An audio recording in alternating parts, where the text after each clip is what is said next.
Hey everyone, welcome back to another episode of Wild Home. Today we're going to be doing actually our most requested recipe, tortillas. They're one of our favorites. I think we make them often because we love Mexican. The boys are super picky about tortillas. If they're not homemade, it's not considered a tortilla. Yeah. So it's only a few ingredients. It's just flour, oil, water, salt, and baking powder, and that's it. There is a few techniques involved, mostly just like pouring the oil and the water slowly and then rolling them out. Yeah, and then also the water temperature. If it's too cold, it kind of stays hard. The dough isn't like nice and soft. It can't be too hot. So it's kind of a medium, but more on the hot side. All right, so I'm gonna be using my stand mixer today. I love it, I use it all the time. I just recently got a stand mixer. I didn't have one before. I only had like a hand mixer, or I would use a spatula. So it's really nice having a stand mixer for this, especially because it's nice to get it all blended together. You can make it without one, but it's easier. I would recommend it. Yeah, for sure. So we're gonna start with dry ingredients. So this is 3 cups of flour.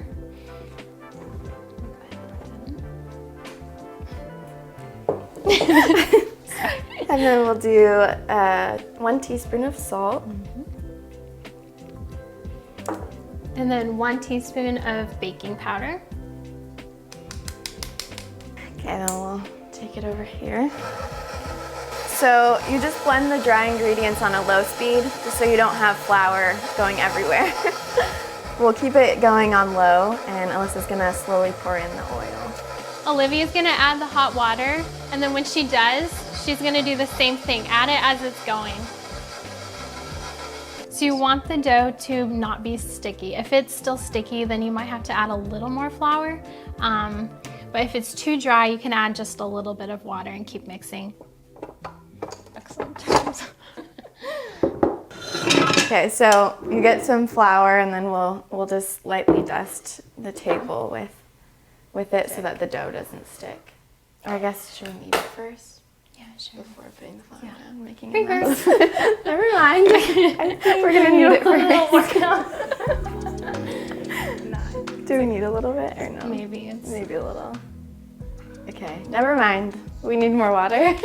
See, it's all kind of trial and error with tortillas. It's not always perfect every time. You don't want to add a lot, or else it's going to get too sticky. So we'll just do a little bit at a time. So the dough is done kneading. It's soft to the touch and not sticky or wet. So we're gonna just let it sit for, I would say, like 10 minutes just to rest. And get a little softer. And homemade is a lot more work, but I think it's so much fun. And yeah, like we grew up, at least I did in the tribe. There's no access to stores or anything like that. So my mom really had to plan in advance. There's a plane flight that would come in maybe every 3 to 6 months with groceries and things like that. So she learned to make things from scratch, and that's kind of my whole childhood. I've seen my mom make things from scratch, and I love it, even though it may take more time, but yeah. Yeah, same with me. Even though my family only spent 3 years in the tribe of Papua New Guinea, that's also where my mom kind of learned how to cook. She didn't really love cooking or really know how to cook before moving there. So when we came back to the States, she took that with her, and loves cooking from scratch and making meals for people. And both of our moms are really good cooks, so we try and bring that into our own families and our own kitchens, and it's always more rewarding and tastes much better to us. We love homemade food. And I think it's a joy. Yeah. I remember thinking when I got married, oh my goodness, like cooking 3 meals a day, that's a lot. Like, how can someone do that? But I mean, like, if you make like granola, you already have the breakfast already made. But I really learned to just enjoy that. And I think you look at our God, He's a creator. He's the one who created us, and He's instilled in us the desire to create and make things. And so that's what we love to do, and try to put that into our kitchen. So now that it's sat a little bit just to soften, we'll jump into actually rolling them out. And this is probably the hardest part.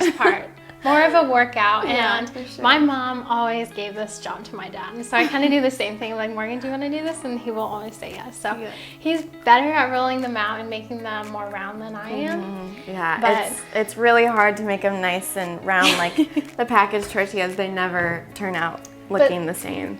that's what makes it homemade. Yeah. Yep. So sometimes you'll have a tiny taco or a big taco. You never really know. So this recipe makes 16 tortillas. So you divide into 16 little balls. If you don't get 16, that's okay.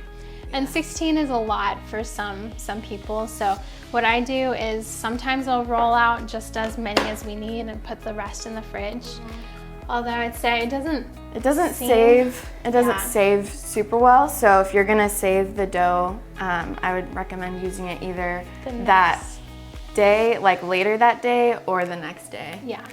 I'm gonna lightly dust the surface.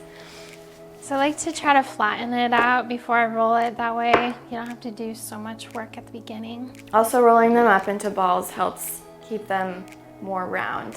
So I used to, before I learned that you needed to roll them into balls, I would just kind of get some dough and throw it down, and it was always crazy looking. So yeah, it's a good little hack to roll them up. So I normally roll just a little bit and then I'll flip it to the other side. And that's also the technique to trying to keep them round. It's definitely a workout. Yeah, if you haven't gotten your workout in for the day, just make some tortillas. It's worth it. Just keep telling yourself. I think practice makes perfect too. And the more you do a recipe, the more you like get used to it, and like you don't even have to look at the ingredients. So you just put it in and get faster. So the first one's not perfect. So I asked Morgan to jump in quick. I think your tortilla's a lot better. So we're on the last step. The pan's ready. You want it at least on medium to low heat, I would say. And I'm just gonna put it on, but yeah, this has been a lot of work. Yeah, for sure. Making tortillas or any meal from scratch is a lot of work. It's quite a bit more work than ordering food in or eating out or getting a pre-made meal that you can just stick in the microwave. But it is so much tastier. It tastes much better, and it's healthy. It's nice to know what you're feeding your family or what's going into every meal. And plus, it's a lot more cost effective. It's a lot cheaper to go buy the raw ingredients and to make your own meal than to eat out every night or order in. Or even like a pack of tortillas. Yeah, or just a pack. More expensive than it is to get just the flour, the salt. For sure, yeah. So this was only 3 cups of flour and you get 16 tortillas out of it. So yeah, we really, even though it does take more time, we really enjoy being able to make things from scratch. I know it's not for everyone either, you know. For sure, yeah. We are very thankful for the time that we have in order to put effort into homemade meals. So there you go, we finished our tortillas, and you want to make sure they're not crunchy. And they can fold. They don't snap when you fold them. Yeah, no, it's perfect. Yeah, thank you guys for joining us in another episode of Wild Home. We hope you enjoy the recipe and let us know if you try it out or if there's anything we need to change about it. Maybe your next Taco Tuesday night can be with our homemade tortillas. So let us know in the comments below if you try it out, and we'll see you next week. Time.